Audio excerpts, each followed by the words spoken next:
Um, how did you go from party addict to person in recovery? Okay, so how did I go from party addict to a person in recovery? I think for me, my experience was when I hit my rock bottom just after New Year's Eve of 2022.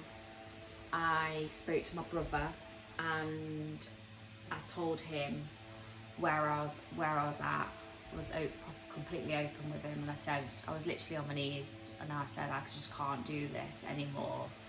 I was completely emotionally, physically, spiritually, and mentally just, yeah, I was completely gone.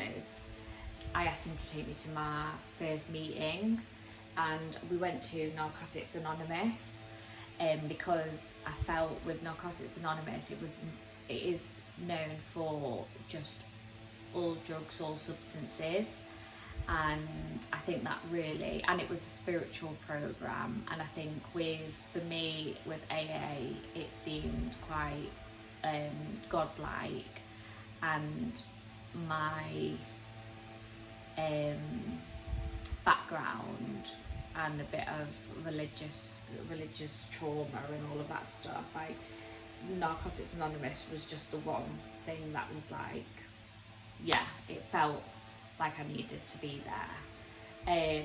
So my first meeting, I remember just sitting there, just being so scared, so nervous.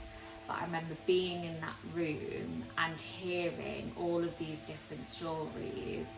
And even though the drugs were all different to my drug of choice, the feelings that they were experiencing and the emotions that they were experiencing, oh my God, I related to them all. It's like so much.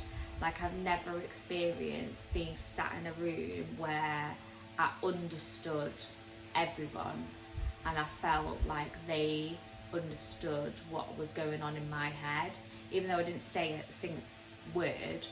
It was so surreal, like how home I felt. And I remember, I'll never ever forget, one of my friends, who's still one of my friends in recovery, came up to me at break and asked me if I was a newcomer. And I remember specifically my brother said, do not tell them your name or else they'll share everything to you. So I didn't say anything until she asked me if I was a newcomer, and I was like, yeah, like shaking. And then it got to the end of the meeting, and another person that I'm still friends with was doing the keyring countdown, and they came to the last keyring, which is the white keyring of surrender, and yeah, I decided to just get up for it, and everyone was clapping, and I remember getting the hug of this woman, and I just completely broke down. Like the biggest weight like was lifted off my shoulders, and I just could not stop crying. That hug, I will never ever forget that hug. And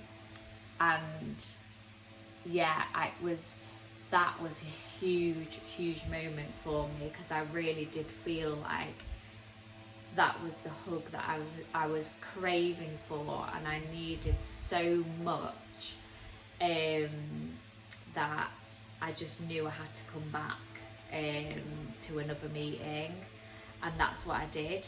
And I just went to a meeting every day, because they actually say in the rooms, like, if you used every day, swap using for a meeting.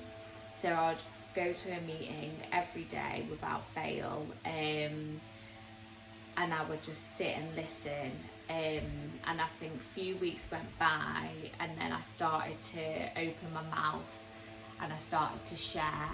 Every single time I shared, I cried my eyes out. I was actually I think it was about 6 months, and I was still known as the crier, because I had just so much to cry about, because I hadn't even allowed myself to feel. I hadn't allowed myself to acknowledge what I was actually going through until this point in my life. So yeah, just sharing in meetings, opening up, being brutally honest of where I was at. Each time I shared, I just felt a little bit lighter. It was like chipping away at this like rock that was wrapped around me. It was mad. And then I got, they suggest that you get a sponsor, and somebody who's your sponsor is somebody who takes you through the 12 steps, somebody who has been in recovery for a while. They understand it, they know it, they've gone through the 12 steps themselves, who basically can share their lived experiences with, and help you understand, and help you become aware of your patterns, and also be that person that can support you through the recovery. And I remember it was a meeting at the same meeting, at the same place where my first meeting was, where I heard this woman share, and everything that she said just struck something within me. And after the meeting, I remember walking away from the meeting, and I knew, I was like, I need her as my sponsor. And I knew I needed her specifically because she was hard as fuck. Like, there was no messing about. And for somebody who manipulated men, like, I don't know what the saying is. I wanted to say like ripping a chocolate bar off. No, like no tomorrow. Like no tomorrow, that's it. I couldn't have somebody that I could manipulate, and I knew she wouldn't be able to get manipulated by me at all. She had such a strong message. So yeah, I asked her to be my sponsor. I think it was like a week after, at the Saturday meeting, and I started my step work. And then through my step work, I really understood, especially step one. Like step one, 69 questions, and it's the longest step of them all, but it really helps you see how insane I was with my addiction, the stuff that I'd put myself through, the stuff that I put my family through, that obsession, what I would do to get substances, just the complete insanity of it all. And I've still got my step one. Like, I'm never going to get rid of that, because it really helps me. Like, if I ever have times, and I still have times 3.5 years in, where I think, oh, maybe it'll be different this time. Maybe I think I'm a bit too young to be in recovery just yet, and all of those stupid things. But I can pick it up, I can read it, and I'm like, yeah, I do not want to go back there. I do not want to go back to that mental, insane place that I was in.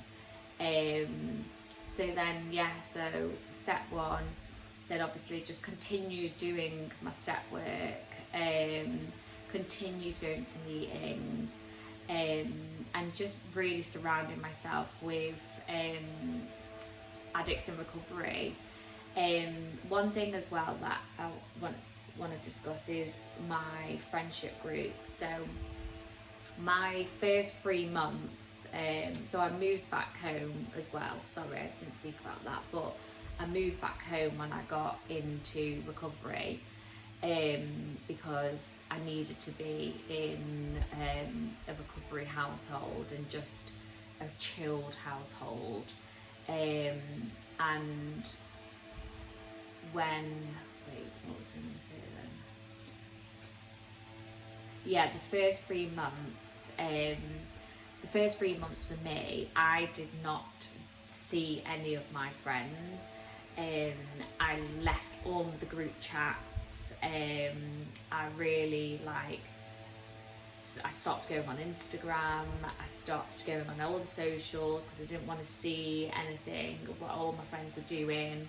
I really did isolate myself from my old life, and I really just put everything into recovery. So my whole world became recovery, my whole world became Narcotics Anonymous. That was my new addiction. Yeah, I think those 3 months were really vital for me, because I don't think I would have got it as fast as I did if I didn't do that. Because I do believe, well, from my own experience, I believe if I still carried on seeing my friends, I wasn't ready to see my friends before that, for those 3 months. Yeah, but after those 3 months, I was actually ready to start seeing my friends. And the thing is as well with your friends, like a lot of people and a lot of young people have this fear that they're going to lose everybody. And one thing that I always say to any newcomers or my sponsees or anything, like, if they're your mates, they will stick by you and they will support you. Like, I don't see a lot of the people that I used to hang out with. Nothing on them or anything like that. It's just our lives have gone different ways. But there are a few people that really supported me through my journey, and they're still mates with me, and I still see them now. But those first 3 months, I couldn't see anybody, and they respected that. And that to me is true friendship. So yeah, after the first 3 months, I remember I was absolutely gagging for a fucking rave. Like, I was always at this place called the White Hotel every weekend without fail, and all I wanted was to go to the White Hotel and have a night out. And I remember speaking to my mate, and she is somebody who is ADHD'd out of her fucking mind, right? She does not need anything to party at all. And I remember texting her and I said, look, it's time, I need a dance, but please come with me sober. And she did. She didn't do it, she didn't drink, she didn't do anything. And we had an absolute belter. Only lasted till about, I think, 1:30, 2 in the morning or something, which was very early compared to the 6 p.m. the next day.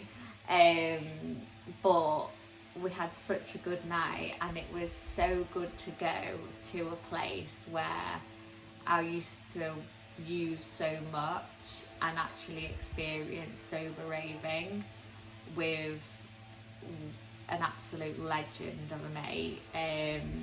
Yeah, and the best thing about it, I was able to drive home, get home, have a cup of tea, get into bed, go to sleep, wake up fresh, which was mad.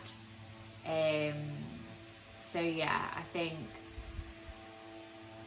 Party Addict to recovery, it was a big change, but because of the rock bottom I was in and the shit that I was in and how I was, I did everything I could to make that change, and I didn't care that I was going to lose some people. I didn't care. It's not that I didn't care, it's nothing more was important than my own life at that point. Like, my life had to come first. Like, I and me wanting to live was my priority, so recovery was my priority, because it was the only way for me to actually like stay alive at that point. So yeah, it's meetings, sticking around the right people, getting a sponsor, doing the step work, but then once I'd got that foundation, I was able to bring things back into my life. But no matter what, recovery is number one, like, and that is like my rule, and has been my rule since then. So yeah.